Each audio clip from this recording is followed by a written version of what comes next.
In this video, we're about to cover everything involving grammar on the SAT.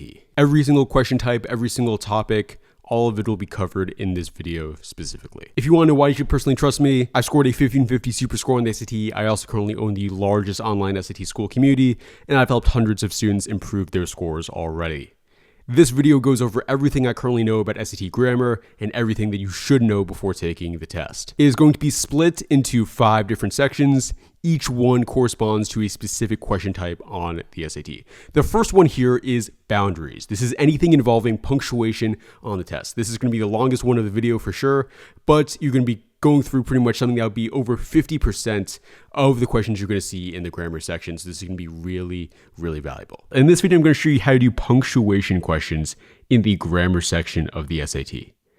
Let me start by telling you a quick story. So I had a student back before the December SAT, and he came to me back in like November, pretty soon before the test. So not as much time as I wish I would have had with him. But basically what he told me is that he was getting above 700 scores in the reading section. And so I was like, okay, wow, amazing. So you already are scoring very, very high in the SAT reading section. And so I asked him, which questions are you still struggling with though? Because I was expecting him to say something like passage questions, maybe student notes questions if he's really unlucky, vocab questions. But no, he said grammar questions was his biggest weakness in the entire reading and writing section. And I was like, what? Like, how is that your biggest weakness? How is that the thing holding you back from a higher score? And so I remember I literally had a session with him, a 1-hour tutoring call, where I just went through basically every single thing in SAT grammar. And we had a few more calls as well, but it was the kind of thing where I was just showing him things and just immediately, as soon as he was seeing them, or pretty much immediately, he was changing how he was approaching these problems, and he went from having no idea how to do them to basically being perfect in SAT grammar. And then by the time he took the test, he actually got a 780 in the reading section. So really good job for him.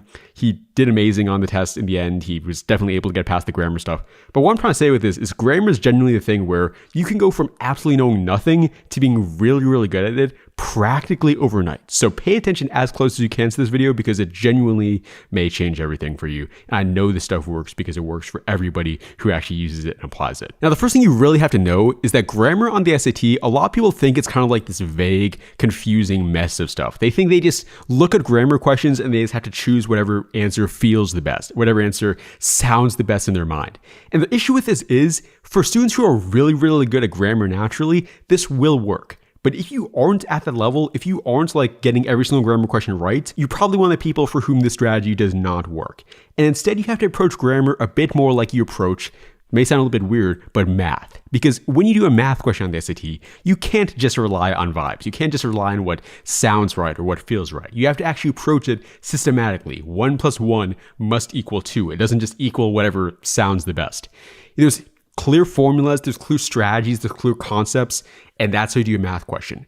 And in grammar, even though it may not seem like it, that's the same thing. There are logical, reasonable ways why grammar in the English language works the way it does. And if you learn these things, these questions can actually be extremely easy because you can just look at the sentence, think, does it have these certain things? And then if it does, answer must be this. If it doesn't, the answer must be this. So the first thing with that, the first systematic way you should look at these is with independent clauses. Independent clauses is, put simply, a clause, meaning a group of words in a sentence that can exist entirely on its own. You can just have it and then have a period right after it because you don't need anything else for it to fully be fine. But what does that really mean? Because I can say that forever, but many people don't get what that actually means when you look at a sentence. What does a sentence have to actually include to be a full thought? Well, first it has to have a subject. A subject is the thing doing the action. If I write a sentence like, let's say, John goes to the store, John would, of course, just be the subject for that. Pretty simple. It's just the thing doing the action. If it has no subject, you just know automatically not an independent clause. Then it has to have a main verb. In a general sense, a main verb is the main action of the sentence. So in this sentence, of course, John goes to the store. The main action is just goes. That's what is happening. That's the verb, etc. But if we want to be a bit more specific, it also is a verb that does not begin with to, it does not begin with that, and it does not end in ing. If it has any of those, then it automatically is not a main verb. So if I was to write a word like running, that would not be a main verb. If I was to write a verb like to run, also not a main verb. That runs, not a main verb. But if I just put runs, yes, that would be a main verb. So those two main things. First, it has to be the main action, and second, it can't fall into any of those categories. So in a sentence like this, the student who didn't study failed the SAT. What would be the main verb here? Well, the main action of the sentence is failed. That's what happened to the student. The student failed, that was really bad, etc. But we also have another verb here, which is study. But that's not the main verb of the sentence, because that's just an extra piece of information you're adding. It's not the main action of the sentence. But the thing with independent clauses is it just has to contain a main verb. As long as there's just one main verb, then you're fine. It counts for the second rule. Third, the sentence cannot begin with a wasabi word. Wasabi words are words like while, when, since, after, all this stuff here. You'll get more used to what counts as a wasabi word as you do more of these sentences, so you don't need to memorize these immediately. You should just know that if it starts with one of these, immediately not an independent clause, dependent automatically. Nothing else really matters. Quick challenge for you, is this an independent clause? He runs. Now, a student who's going just off of vibes would probably be like, no, there's no way that could be an independent clause. But since you know this now, you would realize this actually is an independent clause because it has a subject, he, and it has a main verb, runs. It also does not begin with any wasabi word. So that's literally how systematic this stuff is. It can be something that would never in a million years look like it would be the case, but if it just adheres to the rules, then it must be the case, just automatically. But here's why you actually need to know this stuff, because there are different ways to separate stuff based off of whether it's an independent or dependent clause. If you have two independent clauses right back to each other, you can either separate them with a period, just like end of the sentence, semicolon, or a comma followed by fanboys. Fanboys are the words for, and, nor, but, or, yet, or so. But really for the SAT, what you really need to know is the ones and but. Those are the ones that can be coming up the majority of the times. So these are really the only three ways, and it's really not much more complicated than that. Like, if you see any of the three things, you know it must be separating an independent clause and another independent clause. There's not really any exception to that. Except, I guess, complex lists, which I'll get to in a second, but that's really like a very uncommon thing. So not really many besides that.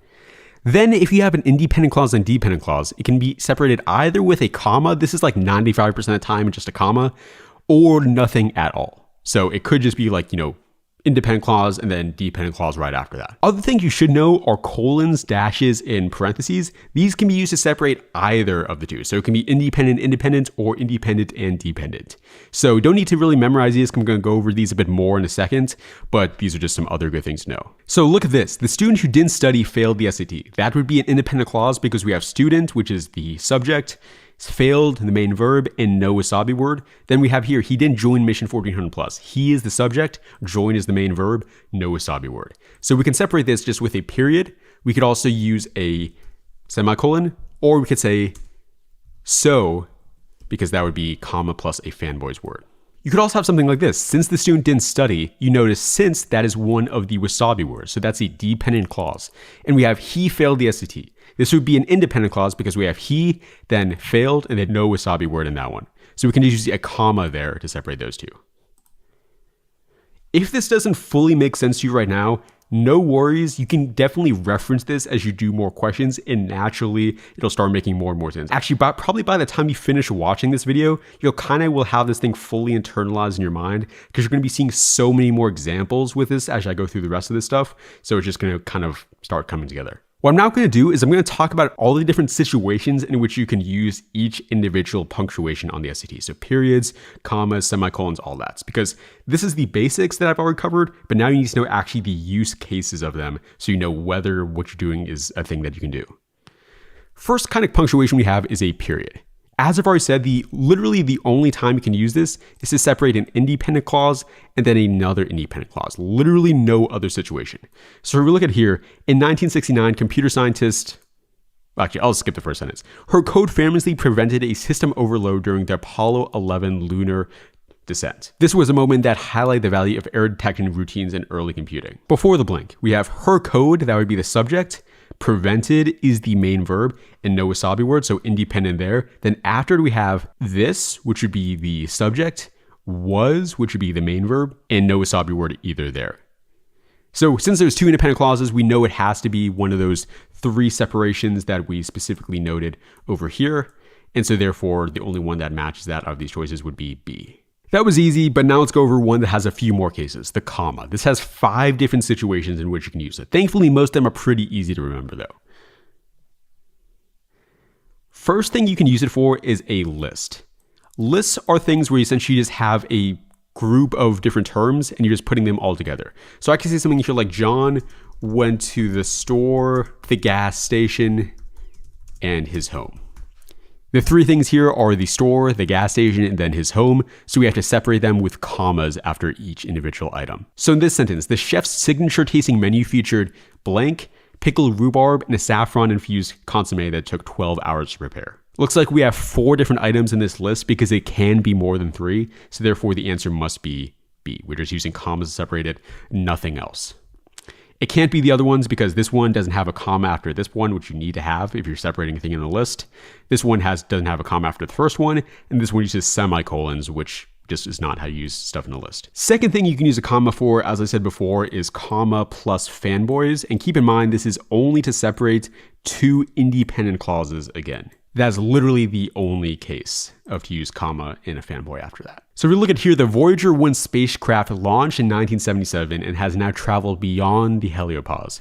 It continues to transmit data back to Earth more than 4 decades after its mission began. So the Voyager 1 spacecraft, that's the subject. This is one of the rare situations in which you would have 2 main verbs in here, both launched and traveled. The reason why is because you have and here. When you have and, you can use more than 1 main verb in a sentence.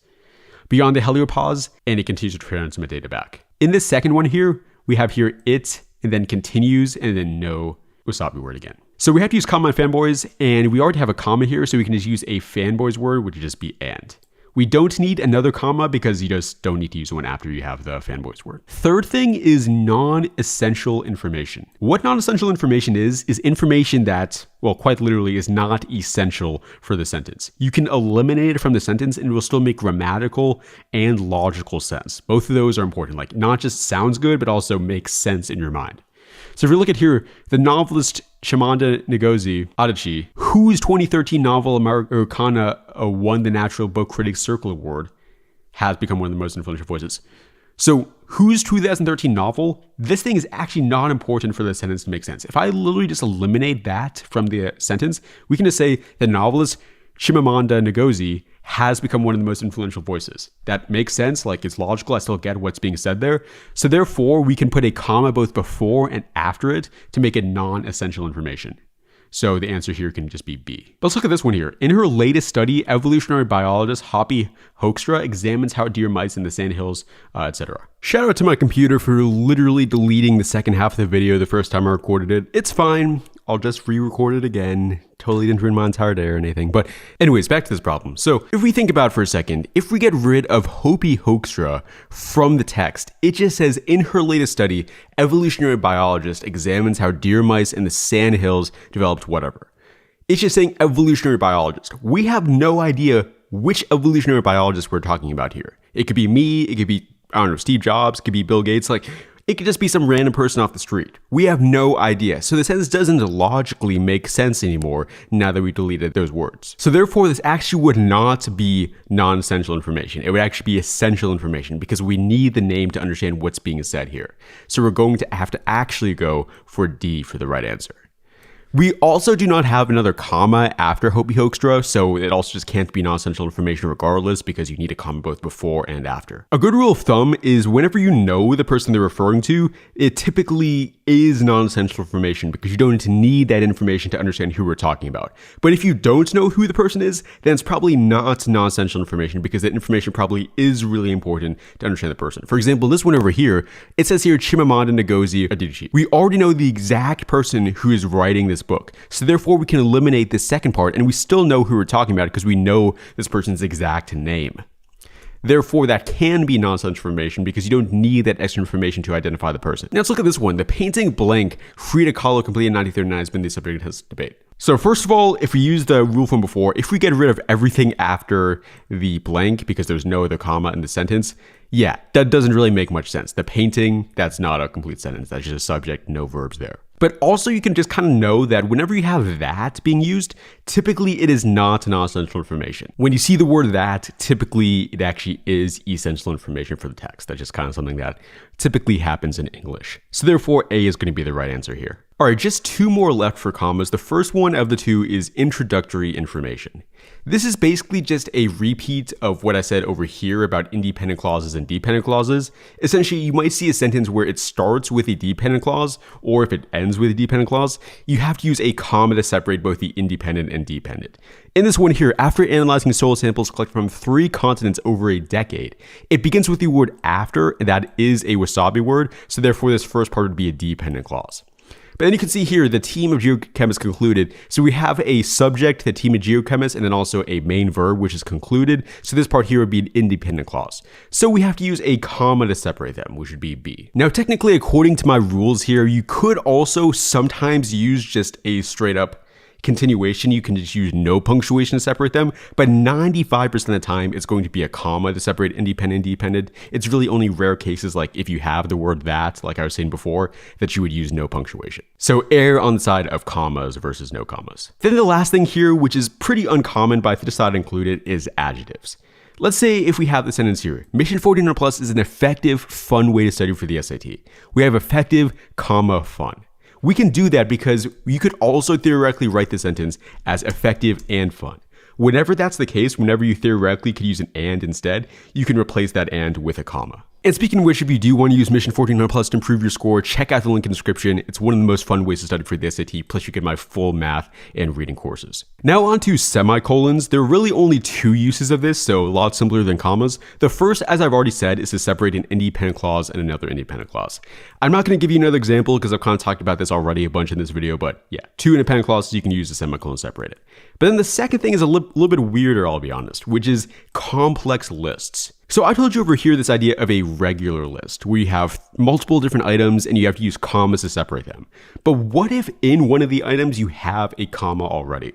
So what if there's like a comma in this first item, a comma in the second one, and a comma in the third? You can't still use commas to separate them because then it's just going to get confusing. Like, is this an item? Is that an item? Like, which is the full item here? So instead you have to upgrade the outside commas to semicolons in this case. So just kind of a simple upgrade. So now you have a clear differentiation between what is part of the item and what is actually a separator.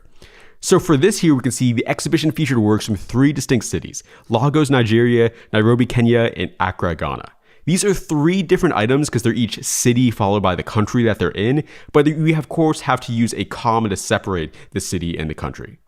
So therefore, B is going to be the right answer here because it has a semicolon on the outside to be the bigger separator, but also Lagos, Nigeria for the smaller separator on the inside. It can't be these other ones because none of them have a semicolon. And also a really good way to know if it's complex list is if you see a semicolon followed by the word and in the passage. If you see that, it's definitely 100% going to be a complex list because there's nothing else in the English language, at least to my knowledge, that involves a semicolon followed by the word and. Onto colons. The thing you should know about colons on the SAT is they're not too complicated, but if you see one as an answer choice, there's a very high likelihood it's actually going to be right. I'm not saying 100% of the time, probably not even like 90% of the time, but like a majority of the time, it's going to end up being right. Just because the SAT writers like to use this kind of weird, lesser known punctuations as correct answers.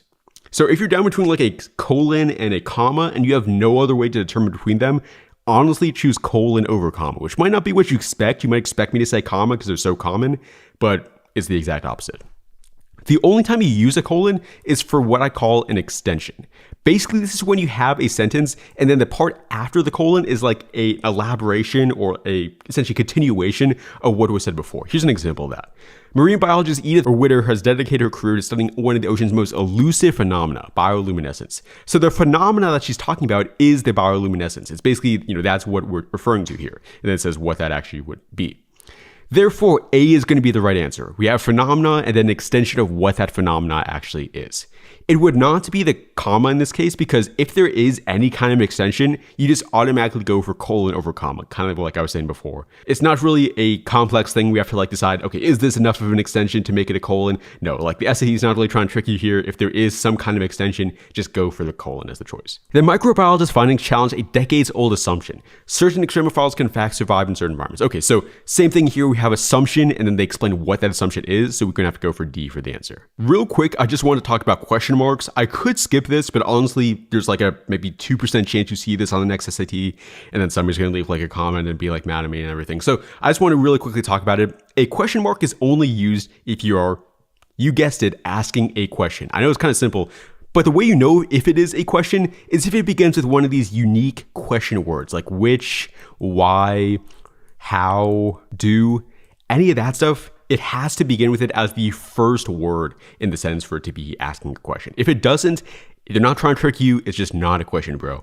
So we have this one here. The team's central research question was straightforward. Which behavioral patterns help predict which species are most vulnerable to habitat loss? Which would be one of these words. The only time the question word doesn't literally have to be the first word is if you have a situation like this with a colon, where that basically like splits off the sentence so you can like start from scratch. If I rewrote the sentence like this, we would not use a question mark because which is just the random word in the middle of the sentence and there's no colon before it. So therefore, if it doesn't start with a question word, we just have to go for a period like usual. So onto dashes now. This may look kind of hard, but it's actually just a continuation of stuff I've already said in this video. It's just another punctuation mark you can use for the same things.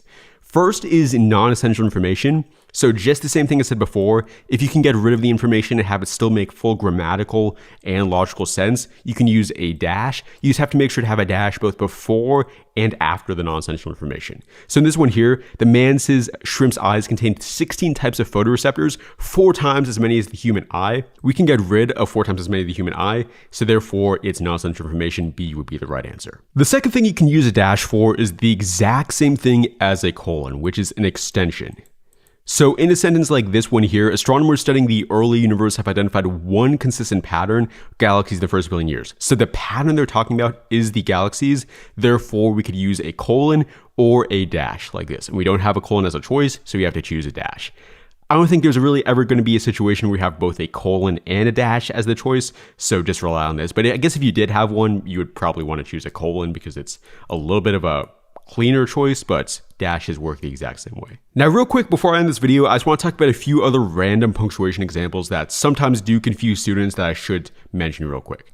This first thing here is whenever you have a transition word in the choice. So this word, however, that is typically what you see in the transition section of the SAT, but it can appear here as well. When you see something like this, you have to just follow this exact format. Essentially, what's going to be the case is you're going to have this sentence at the beginning. You're going to have one full sentence with a period at the end. Then you're going to have 2 parts of the following sentence. The first part is before the semicolon. The second part is after the semicolon. Now, what you have to think to yourself, if the first sentence contradicts with the first half of the second sentence, then you put the however before the semicolon. But if the first part of the second sentence contradicts with the second part of the second sentence, then you put the however after the semicolon. Now, this probably makes no sense seeing this. Let me give you an actual example. Quantum computing is an interesting new technology. Quantum computers can theoretically solve certain problems exponentially faster than classical computers. However, they remain extraordinarily difficult to build. So thinking about it here, the part that's contradicting is this part here, which is that they can solve certain problems faster, and then the part that they say they're still difficult to build. Because we're basically saying here, quantum computers are really good, they can do stuff really, really well, but there's still some really big problems with them, like they're really hard, really expensive to build. So therefore it's B contradicting with C, so we have to put however after the semicolon, like for choice A. But if we have one here, internet culture has been around for decades. Skibbity Riz is different, however. The world in the 1990s never could expect the destruction that Skibbity Riz and its followers have caused. The contradiction here is between this idea that it's been around for decades and then this idea here that's now different. They literally say the word different, so it's a contradiction. It's something contrary to what you would expect. So in this situation, A would be contradicting with B instead. And so in that case, you have to put the however before the semicolon, just like I do in this one here, however, then semicolon. But you have to make sure that you understand this still follows the typical SAT independent dependent clause rules that I've already gone over. So if we have something like this channel, however, will make it very simple. You have to think to yourself, is there an independent clause both before and after the however? And there would not be. This channel, that is not an independent clause. There's no verb there. And we'll make it very simple. That's also not an independent clause because it's only a verb. It has no subject. So therefore, we cannot use a semicolon at all to separate these two. It just would not work. Instead, we just have to use regular commas, and we have this just be non-essential information like we've talked about before. The only reason these work the way they do is because they have an independent clause both before and also after the semicolon. So therefore, we can use a semicolon as the punctuation. Whenever you see an SAT punctuation question, you should solve it like this. First, just take a quick glance at the choices they give you to determine what you're really working with. Are they mainly semicolons, periods, colons, whatever? Then go back to the passage and figure out which is an independent clause and which is a dependent clause. With that alone, you probably will be able to eliminate maybe one or two, or maybe even all three of the choices immediately. If you cannot eliminate 3 wrong answers, then go and use the rest of the stuff that I just discussed about the different punctuations to figure out what the answer must be. So for example, in this one that I showed before, I would look at this here. I see we have periods and commas and that kind of stuff. I look at this, we see we have an independent clause both before and after. Therefore, I know it can't be A, it can't be C, and it can't be D, so B must be the right answer. But then for this one here, I would see, okay, we have a colon as one of the choices. I go back to the passage and I see, so studying was elusive phenomena, bioluminescence. So we have independent clauses before and then a dependent clause after. So we know it can't be D, so it could be A, B, or C. So now I have to go to the other rules. And I know that colons are always used for extensions, so therefore we should go for A for the answer. It's even better than a comma. Next, onto verbs. This is around 30% of the questions you're gonna see on the test. It's also one of the hardest things to decipher with SAT grammar, but this should make it a lot simpler. So one of the most complicated parts of the SAT grammar section is the verb questions. They make up a pretty decent part of the grammar section of the test. And honestly, many students struggle a lot with this stuff. But the truth is they're not as bad as they seem. And so I was talking with a bunch of students in my paid community Mission 400 Plus who were telling me that they kept struggling with verb questions again and again. So I actually decided to make one of the calls in Mission 400 Plus completely based on verbs. What you're about to watch is that exact call. I'm pretty sure after watching this, you're going to fully understand how to actually approach SAT verb questions and everything that involves them. So definitely enjoy. You're going to get a lot of value out of this, I'm pretty sure. And if you want to join Mission 400 Plus for yourself, check the link in the description. You'll be taken to this page. We have a 7-day free trial right now. And tonight is going to be actually a very, very important call because we're going to be focusing on specifically SAT verb questions. Now, if you're not familiar, on the SAT grammar section, about 30% of the questions you're going to see are going to be related to specifically verbs. And this is really difficult because this means you're likely to maybe see at least a couple verb questions on each SAT. And in addition to that, a lot of people kind of view verb questions like a board game where somebody else is making the rules. You feel like you master verbs, but then suddenly you get a question wrong, and then you realize that there's some completely separate thing that you did not even know about that caused you to get that question wrong.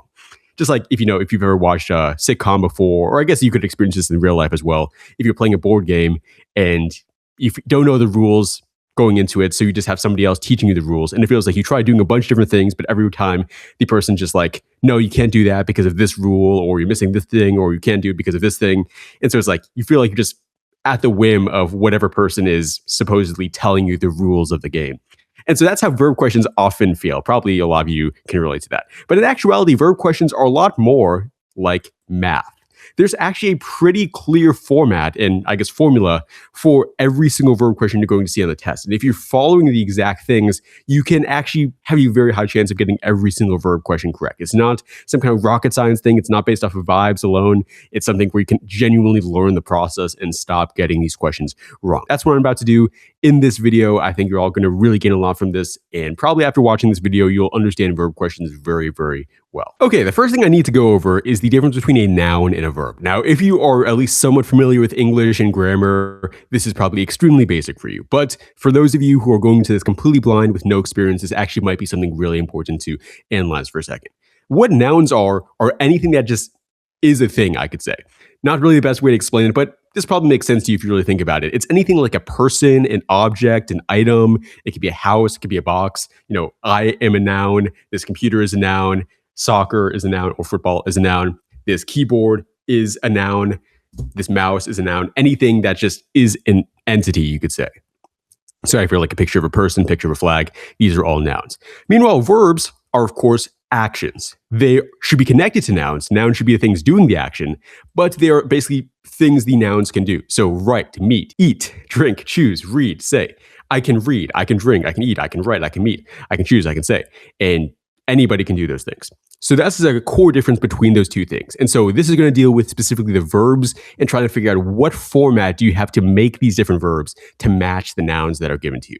Because every single time you have a noun, there must always be a verb connected to it. That's actually the thing that makes a sentence, the fact that you have a noun and also a verb with it. If I say a sentence like I walk, that may seem like it's super basic, but that would be a sentence because you have a noun, I, and then a verb, which is walk. That's all you need. But if you don't have one of those things, if you just have the word I, that would not be a complete sentence. There are 3 categories of verbs that you need to understand before taking the SAT: count, tense, and main verb. The first thing is count. So think about it for a second with a noun. Let's say you have a noun like John. Now, John, there's only one of John, there's only one of me, so that would be a singular noun. Singular means that there's only one of that thing.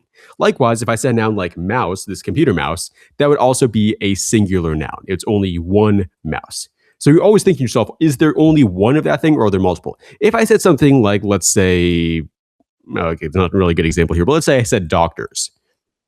That would be referring to multiple doctors. So that would be a plural noun. There are multiple things there. If I said friends, that would be multiple different friends. So that'd be plural as well.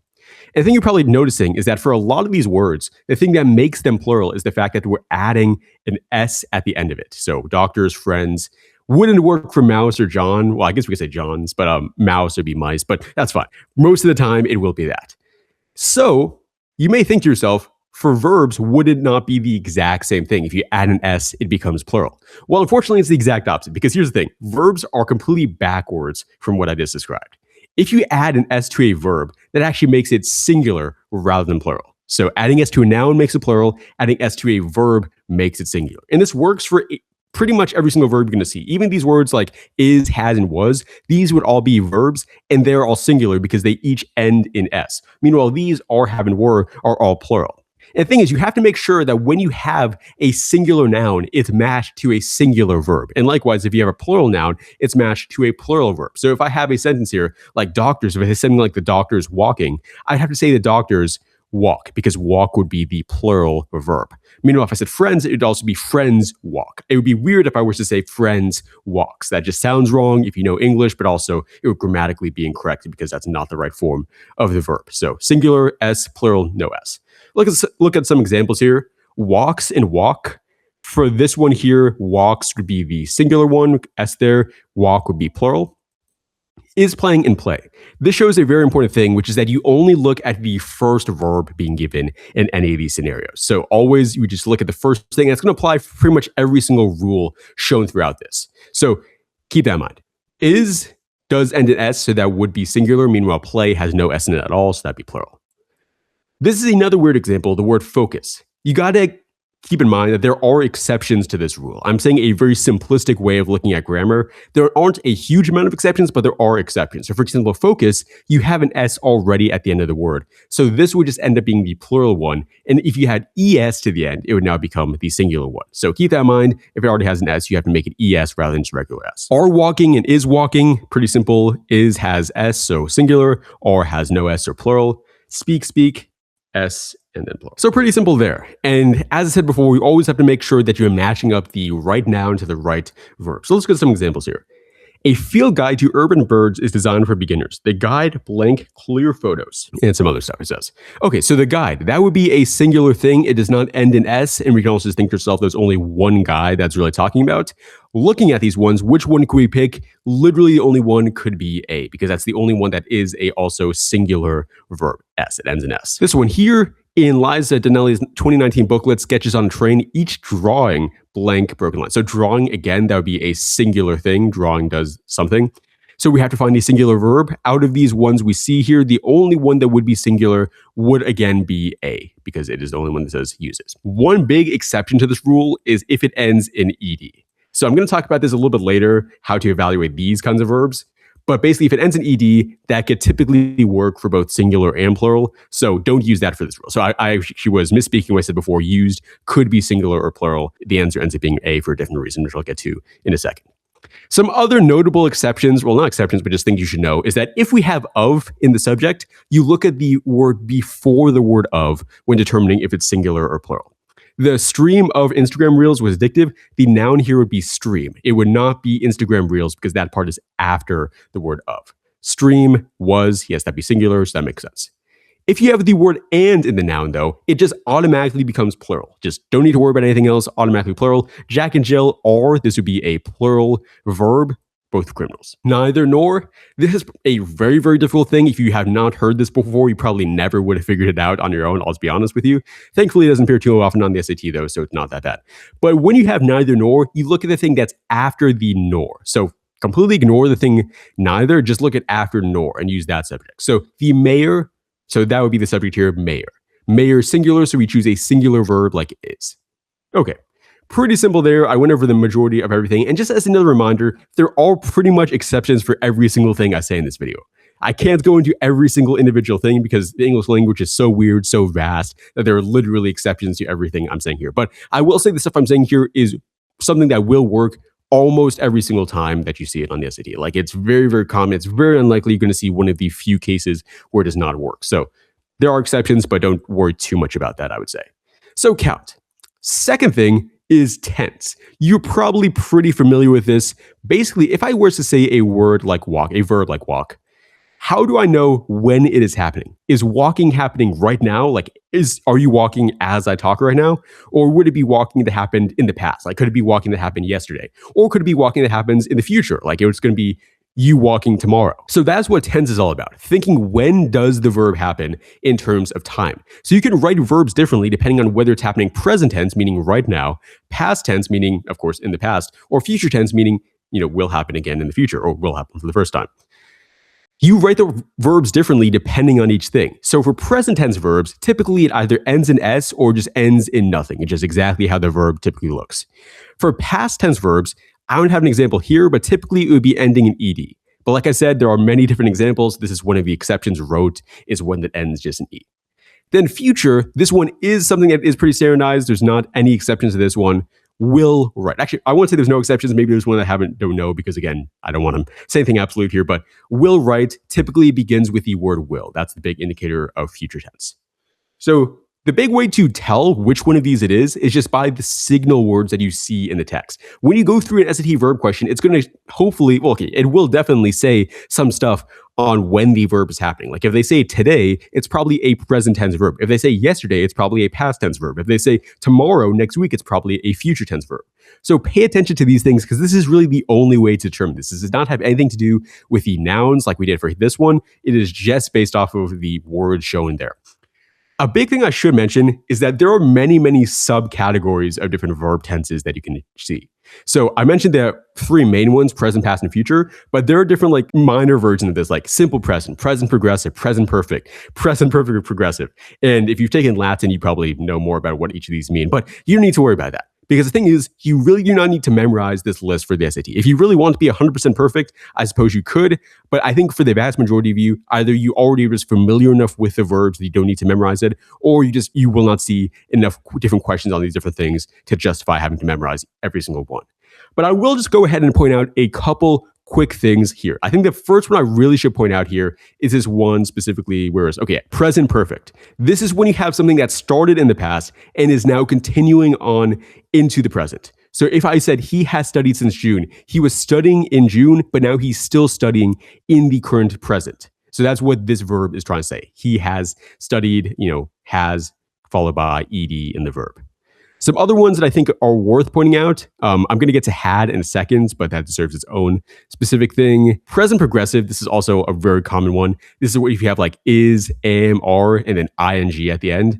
This basically just says that it's an action that is happening literally right now. Like it is literally current. I know that's what I said for most present verbs, but this is something that like literally is, the most present out of anything. Like it's happening literally as we talk. Regular simple present just means that it's something that is happening continuously. This is literally something like if I say they're studying now, like literally as we're speaking, they're studying. So that's a good one to know as well. The one I just mentioned before was this one had. This is a very, very important one. Basically what had means is that there was already another past tense action. There was an action that happened in the past. But then there's an action that happened also in the past, even before that action. So look at this example. Before the lecture started, my attention span had already been cooked. So we have ed here. So the lecture started in the past. Maybe it started like 5 minutes ago. But my attention span had already been cooked. That happened even before the lecture started. So like maybe it happened like 10 minutes ago. So both things happened in the past, but one was even further back than the other one, which makes it the had example. As I said over here, this is an example of past perfect. So keep this one in mind specifically. Here's some examples. During a 1977 expedition to the Galapagos, biologist person, iguanas to study their diving behavior. During a 1977 expedition, that happened in the past. So we know it's something that is automatically in the past. It's not something that's still continuing on into the future or connected to the future anyway. So therefore, we just have to go for tag, just regular past tense. Here's another example. Since it reads number of field recordings, this one here, it is just like something that happened in the past, like for sure. So we know that it can't be or, and also can't be this one. Like there's no connection to the present here. It just literally is something about that happened in the past. So in this example, we would go for have reframed. It isn't had reframed because it's not saying that there's something happened in the past and something happened even before that. It is just regular past tense stuff. That is it for the tense stuff there.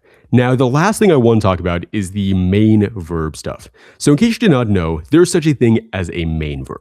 The best way I can think to describe it is basically it is the most direct verb listed in a sentence. So when you have a subject, there's one verb in the sentence that really is the clear action being taken by that subject. If you look at a sentence like this, during an expedition to the Galapagos, biologist tagged, the only big thing that's happening here is that she's tagging the iguanas. That's like, if we were trying to describe the sentence in one word, we would say tagged. We would not say any of this other stuff. We have the word study in here, but it would not be really fair to say that the main purpose of this sentence is she's studying. The main purpose of the sentence is the fact that she's tagging iguanas. So tagged would be the main verb. So hopefully you kind of see this is a little bit of a vague thing, like it's hard to fully understand this, but it's the direct action being taken. The big thing here is that every single sentence must have only one main verb. There are a couple exceptions to this. Yes, again, there are exceptions, but for the most part, only one main verb. So if you see an example here, the way you can think about it is if the sentence already has a main verb, I have to choose a non-main verb for the answer. And if the sentence does not have a main verb, then I do have to choose that main verb for the choice. If it doesn't make sense, just look at this here. If the main verb already exists, non-main verb. If no main verb exists, then you have to choose a main verb. Now, how do you know if something is not a main verb? Well, like I said, it is not the most direct action of the sentence, but more specifically, one thing you can think about here is these three different exceptions. Okay, so three things that can never be a main verb are if it ends in ing, if it starts with to, and if it starts with that. So if you ever see these, you know automatically not a main verb. So you know if you're trying to choose a non-main verb choice, you can pick one of these different things. Pretty simple, that's like only the rules here. So I'll go through just a couple of quick examples. Their practice of labeling each specimen and their habit of stacking related specimens together in baskets perverts examples that, okay. So we're thinking here, is there already a main verb listed in this sentence? So we have here stacking, but that ends in ing, so automatically not a main verb. Labeling, same thing here. What other verbs do we have? We do have preserve. So that one does look like a good candidate. Been ruined. That seems fine, but it's not the main action of the sentence. All this said, here we have help as the thing in each of the choices. I would say here that the main action that's happening here is help. We're saying help preserve. We're not just saying preserve. So help would be the main verb. So therefore, we have to choose a main verb format for the answer choice. We can't choose a non-main verb thing. So if we look at these choices, helping ends in ing, so not a main verb, can't go for that one. That helped. That's one of the exceptions as well, so can't go for that one. To help, again, one of the exceptions. So therefore, we have to go for A for the answer. This is the only one that works as a main verb for the answer. So you just have to go for that. Next one down here, I'll just skip over this opening stuff. It doesn't really matter for grammar questions. This interpretation that each receptor simply reports the presence or absence of one odorant is too crude, she writes, because it ignores. Okay, so a bunch of different stuff in here, but let's look at this. So the interpretation of these sensors simply reports the presence. That may look like a main verb, but it's not really the main action of the sentence. This is kind of like just the introductory information, like the interpretation that each receptor simply reports the presence or absence. That's like just like a chunk of information there. I think writes would be the main verb because, yeah, that's the main action. Yeah, the fact that she's writing. So writes would be the main thing happening. Is would just also be a non-main verb. Ignores, the same receptor's signal can vary with context. Again, a bunch of other verbs here, but I don't think any of these are as direct of an action as writes, because this is connected to the subject. It is the core thing said in the sentence, and it's the overall action. So main verb, all this goes to say is that we have to choose a non-main verb as the answer choice. So looking at these ones, the only one we know for sure that is not a main verb would have to be A, because that's the only one that ends in ing. As I showed up here, the rules here, if it ends in ing, if it begins with to, and if it begins with that, it automatically cannot be a main verb no matter what. One more down here. In the museum's audio guide, a curator describes a series of preparatory sketches for a famous sculpture, the artistic choices. So looking at the verbs here, museum's audio guide, describes would be a verb. That shape, okay, that shape automatically not because we have that. But yeah, so describes here. Describes would be the main verb of this thing because it's the key action sentence. We're saying curator, the thing that the curator does is describe. Yeah, so describes would be the main verb here. So we have to choose a non-main verb for the answer choice. Looking at these ones again, the only non-main verb one would be revealing because that ends in ing, so that would be the right answer here. One more thing I thought I'd just quickly mention. So with the main verbs, I mentioned there are some exceptions where you could have more than one main verb in the same sentence. One of them is when you have the word and. When you have the word and, you can just obviously have multiple main verbs because this is essentially a conjunction between different main verbs. So in this sense here, John both runs calls and tutors students in Mission 400 Plus. Runs and tutors both act like main verbs. In this sentence, they're just joined by the word and. That's why you can have multiple ones in this sentence. That's just one quick example. So all these different things, 3 different rules for these verb questions. The way that you put this all together is basically as you go through different verb questions, you basically just eliminate choices based off of these 3 things. You look at what kind of nouns you're given, you look at the information given in the thing, you look at whether it already contains a main verb or not, and then using that information, you eliminate choices until you get down to what must be the right answer. So yeah, that's the main stuff here.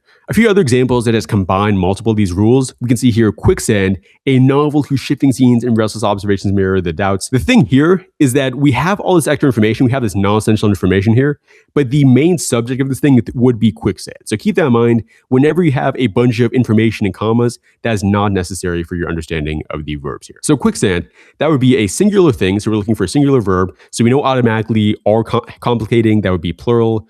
Complicated, that'd be plural. So yeah, also, I guess this one basically would be, basically remove it. So therefore, the answer would just have to be has. Actually, I don't know why I chose this one for thing because this one, that one's actually pretty simple. Yeah, quicksand has complicated scholars guide. Okay, let's go this way. I think this one has a little more complexity to it. This interpretation, and then we say, so interpretation, that would be a singular subject here. So we know that automatically going into this. So it could be suggests. It could also be has suggested. And it could also just be suggested because as I mentioned before in this thing, and I mean, actually, it can even be suggesting because all of these could theoretically work with thing. I think, I mentioned up here the ed thing and ing as well. It doesn't really fall into the main categories we listed before. So all these could work. The singular plural thing is not enough to figure out the answer. Okay, let's see what other information we could give in here. So interpretation, that the void thing, cautions, evidence. So it looks here like it's something that's happening in the present tense. I don't see anything that says it must be happening in the past. I don't see anything that says it must be happening in the future. So with that information, we know for sure that it can't be B at least. And I guess it could be D though, because that has some present elements here with the has. Okay, so can't be B here. Now, what other information we have? All we have left is the main verb thing. So we look at this one here. Behavioral ecologists, Amina Patel cautions. Cautions here would be the main verb. So we have to go for a non-main verb one for the answer. So we would have to go for suggesting. All those different rules kind of played a role in that one. And eventually we get to suggesting as being the right answer there. All right, guys, I hope you enjoyed this video. I'll see you in the next one. Make sure to always stay Gucci. Now onto modifiers. This is less than 10% of questions you'll see on the test. You may not see a question like this at all on your next SAT, but if it does show up, you need to know the exact process because these questions can feel unbelievably difficult otherwise. So how do you actually solve SAT modifiers questions? When I say modifier question, this is referring to one of the grammar questions on the SAT. It's gonna look a little bit like this. And basically you know it's a modifier question because all of these choices are just extremely long. Like you may even think when you first see a question like this that maybe it's not a grammar question. Maybe it's actually a passage question or like a transitions question because these choices just seem way too long for it to be a grammar question. Truth is, it is actually very, very simple to solve these questions. And I'm going to show you why in a second. But the way I want you to think about these questions is kind of like a Rubik's Cube. So I'm not sure if you've seen anybody solve a Rubik's Cube like really fast before, like a competitive cuber. But you will probably notice that like they spend like a very, very short amount of time to solve this Rubik's Cube. Like maybe they spend like as much as like just 30 seconds trying to solve it. Maybe a little bit more if they have a little bit less experience, like maybe a minute or 2 minutes. It was like, regardless, this is something that would take maybe me some like very, very long to solve. So the fact that they're able to solve it at all in a short time frame is just unbelievable. And so you probably have seen people before, or maybe you've been that person yourself who's just like looked at somebody who does this and think to themselves, wow, you must be like some kind of genius. Like you must have like some thing in your brain that makes you unbelievably smart at solving Rubik's Cube, or just like you must have some supernatural ability that somehow is impossible to get by regular humans. But in actuality, these cubers, it's actually not that hard. Like they just learn some very specific algorithms that are used again and again. And so when they're solving the thing, sure, it takes a little bit of practice, but actually it's not too hard. And actually once they learn it, it becomes almost extremely easy for many of them. Maybe not extremely, but like at least somewhat easy. And so that's the same way I look at these modifiers questions. If you're a student who's going into them for the first time, they're going to feel very, very hard, and you're going to like think that you must be some kind of like superhuman to figure out how to solve these questions. Once you realize how to actually look at them though, you start realizing this actually might be one of the easiest questions in the entirety of the grammar section. The way you solve a modifiers question on the SAT is you have to look at the part that's right before the blank. So for this one, it would be revered for its luminous brushwork and haunting subjects. And you basically have to think to yourself, what is that part actually talking about? Like, what is the one thing or the one person that is talking about? And then you have to choose the choice that has that one thing or that one person at the beginning of the choice. So, revered for its luminous brushwork and haunting subjects. Think about what that's probably referring to. Brushwork, subjects, that probably is referring to like an actual painting. We're talking about some kind of painting here, and that should be the central focus of the first thing that comes after the blank. If the thing after blank is something other than that, then we know it's not going to be the right answer. Art historians have long debated. Okay, so art historians are not revered for their luminous brushwork. We're not saying that we're painting historians. Like that's not what's happening. We're talking about paintings here, not people. James Whistler's series of nocturnes. Okay, so I know this has a lot of words to it, but yes, this actually would be the right answer because the nocturnes, that's just, I guess, another word for a painting. And basically that would be the thing that is revered for the brushwork and haunting subjects. That's the thing that we're talking about in this first part here, the nocturnes. So it is like a long subject, but it fundamentally is just that subject. If you look at this one, interpretations of the nocturnes, so that would not work because the interpretations, that's just like text you write. That's like maybe if somebody writes something down on a form or something online, that is what the interpretations would be referring to. Those things are not revered for luminous brushwork and haunting subjects. It is the painting specifically that are. And finally, the legitimacy of art historical debates. If you understand what I'm talking about at this point, you should be able to clearly tell that would not be it either because the legitimacy, that is not the thing that is revered for brushwork. So that is pretty much how you solve these problems. It does get maybe slightly more complicated than this, but overall it's pretty much exactly this thing. The important thing to always note is whenever you have the apostrophe S at the beginning of the choice, you know that you're not talking specifically about that thing. You're talking about whatever comes right after it. So if we just had James Whistler without anything else, we would be talking about the actual person, James Whistler, and that would be the thing that would have to be described here. But since we have the apostrophe S, that's why I go to series of nocturnes. So keep that in mind as we go through the rest of this. Okay, so looking at this one, we have this whole sentence here, but we don't need to really read that. So starting here, commissioned by the Farm Security Administration. So what would be commissioned by the Farm Security Administration? You may be kind of confused by that first, but commissioned, that basically means the Farm Security Administration went to some person and they're like, hey, do this thing. Like, I guess they painted this thing, build this thing, write this thing, whatever.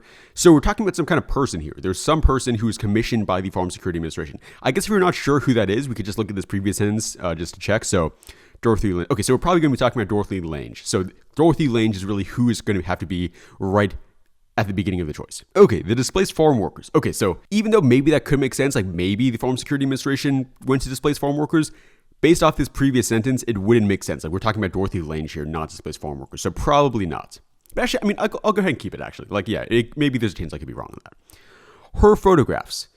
So this might be a little bit confusing, but we're not saying here that the photographs were commissioned. Again, it's talking about a person who the FSA went to and is like, hey, do this thing. So they didn't go up to a photograph and like say, hey, photograph, do something. Like they went up to a person who said that. So that would also be wrong.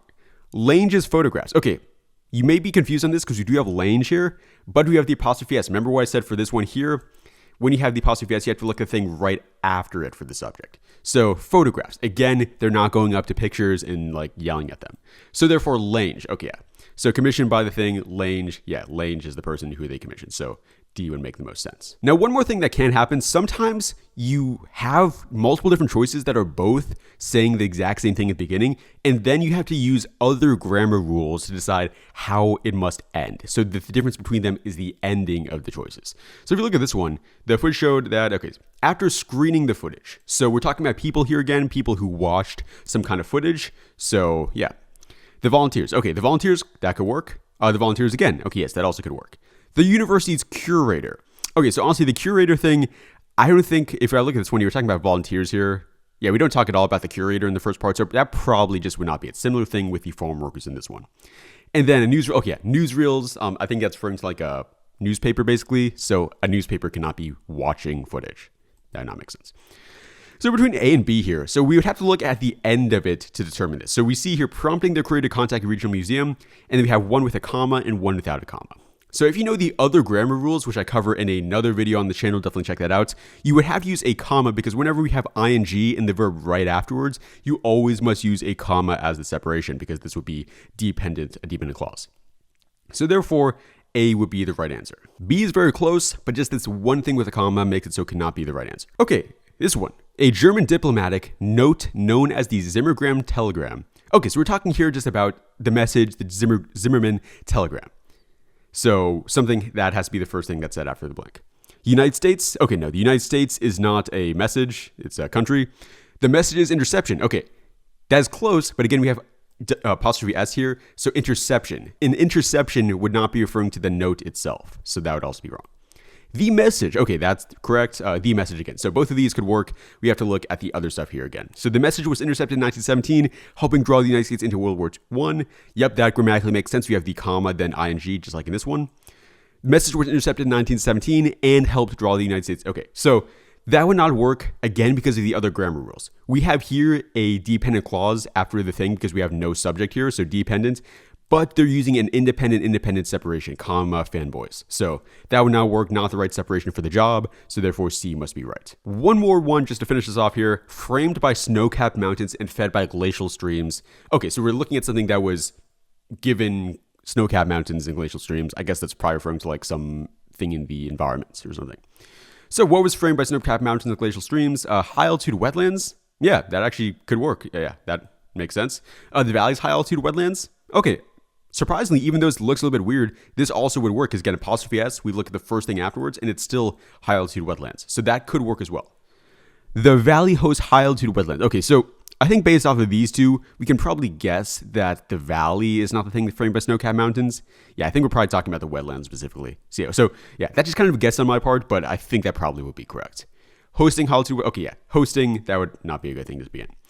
Okay, again, one more time, we have to look at the thing that's right after it. So we just have a main verb right after it, host, and so we can't use that in front of a main verb. If we use that, it becomes automatically not a main verb. Again, I talk about this in another section of this course, another video. So therefore, we're gonna have to go for B for the right answer. That is really it for these. Like I told you, it's pretty much like a Rubik's Cube. If you know how to do it, it's a lot easier than if you don't.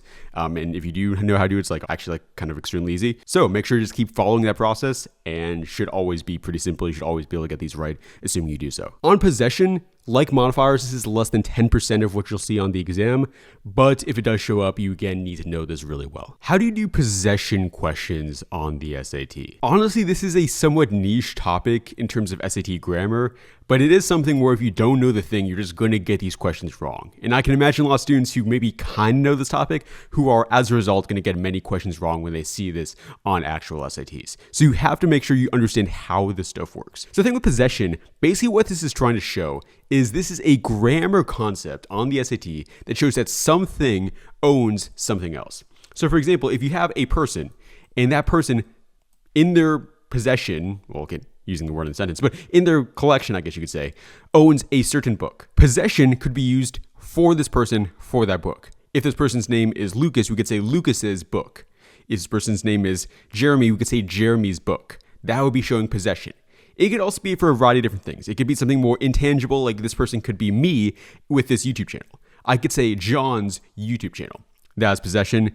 We could also even just use it for like traits. So for example, if you're talking about my love of brain rot or something like that, I could say John's love of brain rot is very weird. Something like that. So anything that could arguably be owned by something else. Another good way to think about it is if you could use the word of for it, that is also an indication of it being possession. So I could write the sentence here, the book of John. In that sense, I'm trying to say a book that's owned by John. We could also say John's book. Same kind of thing there. We could also say the YouTube channel of John. We could also just say John's YouTube channel. So you probably get what I'm saying here at this point. If you know English, this is probably just a very common thing for you. But the big thing is determining which one do we use. Many students just kind of pretend like this is like a simple, easy thing, but it really is not, because apostrophe S or S apostrophe. You see many different examples with this thing, and many of them maybe are different from what you'd expect. But it's actually so much easier than you may realize, because here's how it works. You use this S and apostrophe whenever it is a possession question. So that's the first thing you know. Always got to be apostrophe and an S, but we don't know the order necessarily. Then the way you decide the order is you think to yourself, is it going to be singular or is it going to be plural? In case you don't know, singular means that there's only one of the thing. If I said something like John, there's only one John, so that's a singular thing. If I said the man, that's only one man, so that's a singular thing. Plural, on the other hand, is multiple different things. So if I said the people, or if I said the friends, or I said the nations, those are all multiple different things. They're not just one of each. And so in most cases, what happens is you use the apostrophe S when it's a singular thing and S apostrophe when it's a plural thing. You may not believe me that's actually this easy, but think about some examples. If I said John, that is only a singular thing, so that's why we use apostrophe S. Even though if I was to change this and make it a name that ends in S, so if I said Lucas, there's again only one Lucas, so we still use S apostrophe S. So still apostrophe S, even though it looks weird because we already have an S in the name, that's just how it works. Singular, we use that. If I was to say something like a friend, if it was only one friend, again, I would just use apostrophe and then S. So that's how it always works. And then for plural things, you can probably see as well how it makes sense. Let's say we have, I guess probably shouldn't erase that, multiple friends. So let's say it's like the show Friends from the 90s. You have friends, this is the regular version of the word, but in order to make it plural, we would just have to add an apostrophe after this S. So friends apostrophe. That is how it works. And that's why you don't have to add another thing, because it's already S and then apostrophe. So that is how it would work there. If we had some other name, I don't know, if we said like doctors, multiple doctors, again, multiple must be plural. So you do S and then apostrophe. So that's how it would work. Now, there is obviously a big exception to this, which is plural words that don't automatically end in S. So I say this as the basic rule, but you do have to note this one exception because this does show up a lot. So if I said something like people, that is multiple things that would be a plural word, but it does not end in S normally. So in that case, I actually go back to the regular singular version and just do apostrophe then S. Same thing, we're going to see an example in a second with women. Women does not end in S normally, so we have to use apostrophe then S for that. So this is the basic rule, but if it is a plural word that does not normally end in S, you go back to the singular one. That is really the main stuff you need to know. Let's use some practice problems here. Dr. Ray spent 3 years studying a single Bengal tiger in the reserve, and her field notes chronicle the tiger hunting behavior across every season. So they said only one tiger, there's no S at the end, that's a singular thing, so we must use apostrophe and then S. So therefore, pretty simply, we just use B.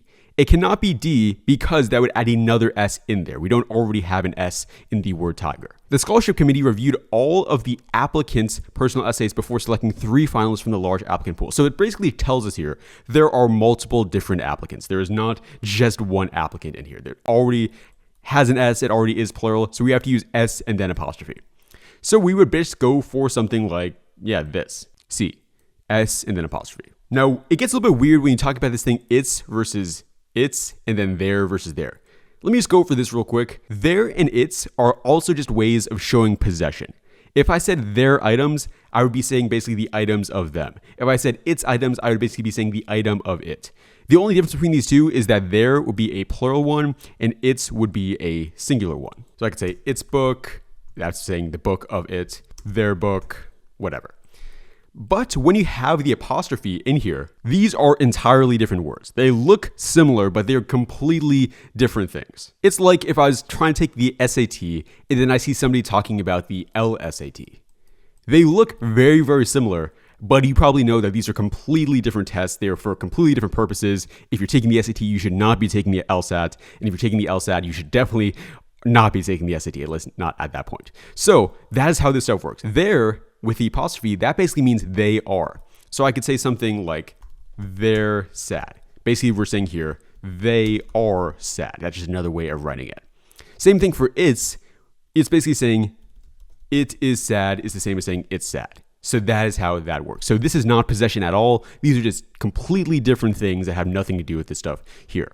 So now let's go back to the example. Startup confirmed that blank releasing a redesigned app next month, a move intended to attract younger users. Is it showing possession in this sentence? Is anything owning something else? Well, not really. It's not saying that like the startup, like its money or its book or its item. It is saying it is. Therefore, according to the rules I set here, we have to just be using the apostrophe. So we'd go for its. The startup confirmed that it is releasing a redesigned app next month, a move intended to attract younger users. Next one here, a traveling museum exhibit on women contributions to early aviation features pioneers such as Bessie Coleman and Amelia Earhart. Here's that rule that I told you before. This is a plural word for sure, multiple different women, but it doesn't automatically end in S, so we have to go back to the regular singular thing, so B would be the answer. Note that's not D, because D actually changes the word up. It has the A in there instead of E. You have to have the E to make it plural. Last one here, marine biologists reported that the whale were migrating hundreds of miles farther north than usual this spring, likely in response to warmer currents. This is just another red herring of a question. There is no possession happening there. We're not saying that the whales own anything. It's not saying that the whales own their blubber or own their, I don't know, ocean or whatever. It's just saying whales. Whales were migrating. So therefore we have to go for A. If you want to know why it has to be A rather than D, I would recommend checking a video that I'm about to upload pretty soon on verbs. And yeah, I'm going to go over that a bit more in that video. That is literally it for possession. If you're about to take the SAT, click the link in description and you'll be taken to this page. And on here, you can start a 7-day free trial for Mission 1400 Plus. In here, you get access to my full SAT course with every single topic covered. You get access to 2 live calls per week, 28,000 practice questions, and a full roadmap, like you can see here, that basically guides you through every step of the process. Many people have already improved their scores so much. The average score increase is 120 points if you're starting less than 1400, and many of these people are just in here for a very short amount of time. So definitely check it out if you have the chance to. Link in the description below. Anyways, that's all for me today. Good luck on the SAT and make sure to always stay Gucci. Finally, on pronouns. This is another very niche thing, less than 10%, but it's very, very good to know. Let's talk about pronoun questions on the SAT. In case you're not familiar, what a pronoun actually is basically a shorter, smaller way to write a noun. So let's say we have John. John is a perfectly fine way to say John. I am John. If you're talking about John in a sentence, we could use the word John. But let's say we don't want to keep having to say John again and again, because if I do that, pretty much my sentences are all going to look like John went to the store, John did this, John did Y, John did X. We don't want to keep saying John because it just eventually starts feeling a little bit repetitive. So instead, we can start using pronouns as like a replacement for the nouns midway through what we're talking about. So for John, instead of just saying John every single time, I could start saying he. Makes a lot of sense. You're probably familiar with pronouns. If you have spoken English at all, I'm sure you're very, very familiar. That's how they work. Another way to think about this is kind of like when you're signing up for something for the first time.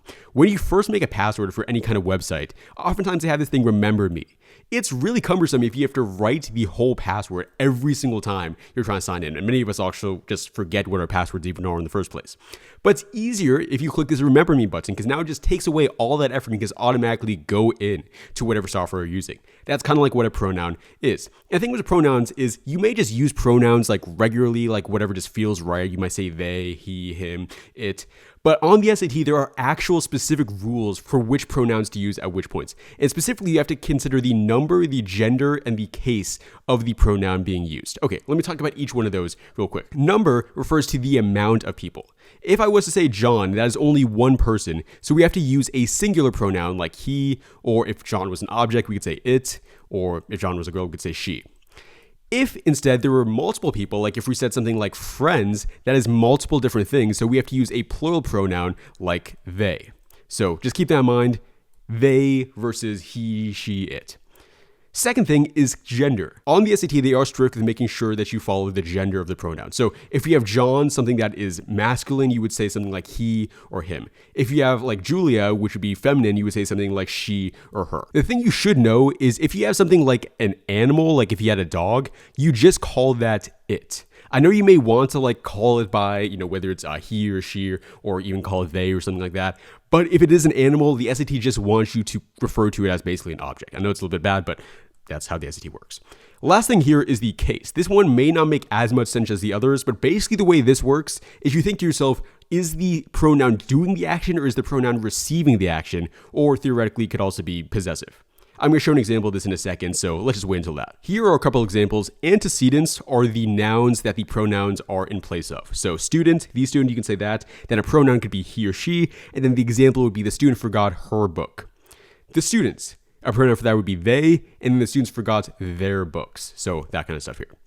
As for that case thing I just mentioned, there are basically 3 different cases you can use for the SAT. If it is the subject, meaning the pronoun does the action, use something like I, he, she, we, they, who. So you could say she runs fast because she is the thing that's doing the running. If I said John goes to the store, we would say he goes to the store. If I had multiple friends and they all threw a big party, we could say they threw a big party.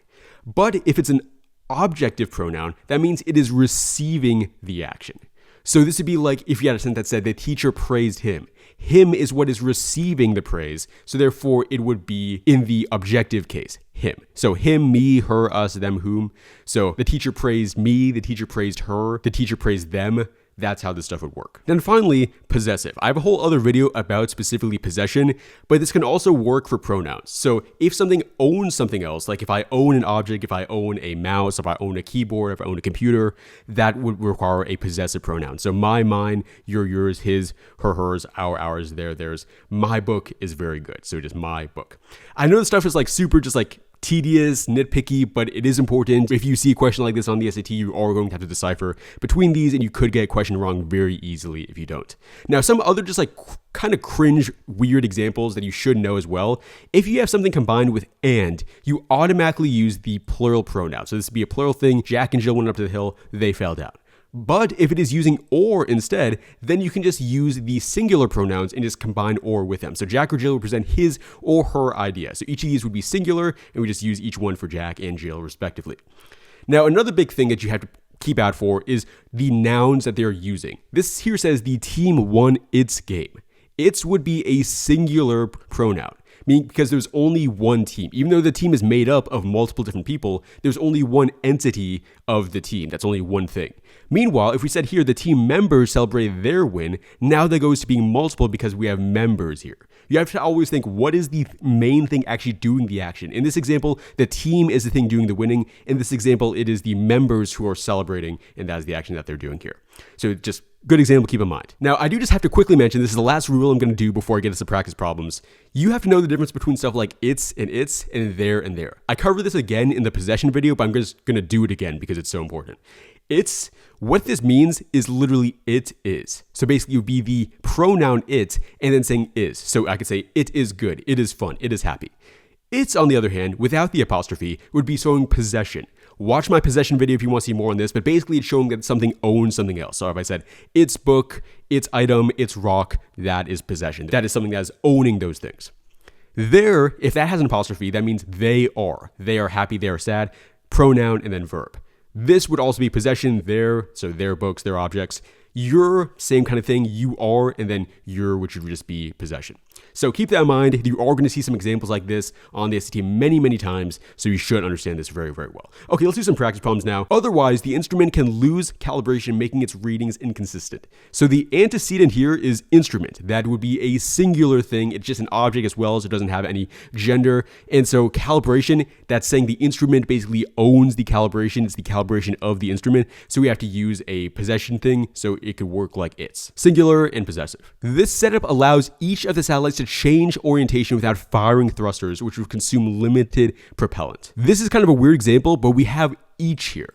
Each would be referring to a singular thing because it's saying each of the satellites. So basically every single individual one of the satellites. So that must be singular. Again, it is also possessive because it says orientation, basically the orientation of the satellite. So we have to use a possessive thing in singular, which would again be its. During deep sleep, the hippocampus reactivates patterns of neural firing from the day by coordinating with a cortex. Blank gradually stabilizes the patterns. Okay, the antecedent here is hippocampus. That would be a singular thing. It is not feminine or masculine, and it is just the subjective thing, so this time it would be it for the answer.